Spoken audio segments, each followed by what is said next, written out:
Welcome back, everyone, here to Bronx Talks. Today, we are going to be doing Yankees trade targets part two. We are going to be giving you six more guys that we think the Yankees should take a look at and potentially acquire at this year's deadline. As we've seen in the last few weeks or so, the Yankees definitely need to make some moves to upgrade this roster. So, like I said before, we'll be giving you six more guys that we think the Yankees should take a look at.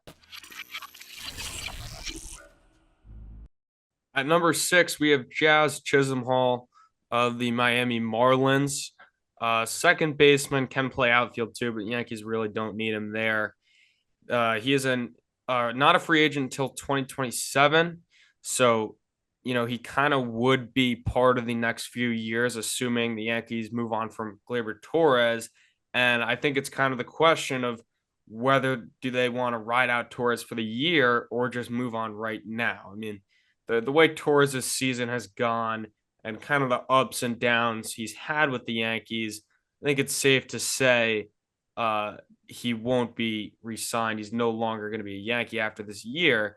And I mean, the Yankees have a pretty good window to do some damage in the postseason this year. Do you want Torres being your everyday second baseman? I mean, he started off the season terrible. He's picked up a little bit, but I mean, still just not great. Still very below average. And Jazz Chisholm is definitely an upgrade from that. He is one of the fastest players in baseball, if not the fastest. And he's having a solid season, a 7.38 OPS. This guy's a lefty. It would definitely be an upgrade at the second base position. I know third base is also a hole, so I wouldn't give up too much for this guy. If you because it's not the biggest thing going from Torres to him, but the Yankees and Marlins have been known to talk a lot. If you can find the right deal, why not just snap of the fingers, upgrade at second base? Up next, we have Lamonte Wade Jr. He's 30 years old, first baseman for the San Francisco Giants. He's an unrestricted free agent in 2026. He's making $3.5 million in 2024. And he's having a very solid year. He was on the IL for a little bit, but in 142 at-bats, he's batting .324 with 3 homers and an .896 OPS. He'd be a really good fit for the Yankees. As we know right now, the Yankees are platooning Ben Rice and J.D. Davis, and Anthony Rizzo was not hitting up until he went on the IL. So the Yankees would get a significant upgrade at first base. They would get a nice, solid impact bat in the middle of the order that can really do some damage because they really need some help after Aaron Judge. They really don't have the answers right now. I think Lamonte Wade Jr. would be a perfect fit for them at first base. Obviously, if Ben Rice really has a good month, yeah, maybe you stick with him there. But when you look at a guy like Lamonte Wade Jr., there's no question in my mind he fits very well with the New York Yankees. At number 4, we have Kirby Yates of the Rangers, making $4.5 million this year, and he would be a pure rental. The Rangers haven't been great this year, so I think they're definitely looking to sell.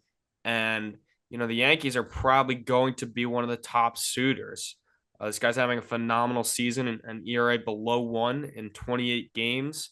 And the Yankees really do need help around Clay Holmes and that bullpen.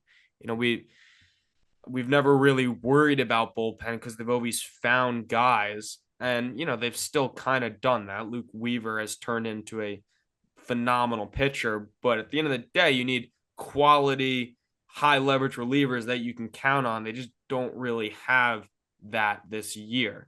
So I think Kirby Yates would be a pretty good fit with the Yankees. And again, it's 1 year, it's a rental, won't cost that much. I like it. Up next, we have Michael Kopech of the Chicago White Sox. 28 years old, is an unrestricted free agent in 2026, making $3 million here in 2024. He's in the 99 percentile on fastball velo. This guy throws really, really hard. In 36 games this year, he's 2-7, pitching to a 4.50 ERA. And in 36 innings, he has 50 strikeouts.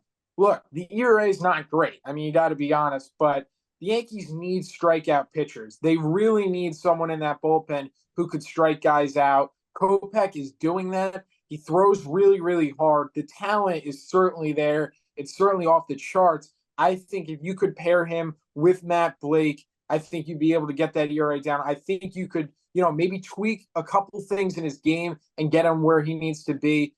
You'd have him until 2026. Also, could be a big piece when it comes to next season coming out of that bullpen with Clay Holmes potentially leaving in free agency. He's going to be a free agent. Who knows what happens there? But I think Kopech would definitely be a big option for the Yankees, not only this year and next year. I think he's definitely a guy the Yankees should look for because those strikeouts they could certainly use out of that bullpen.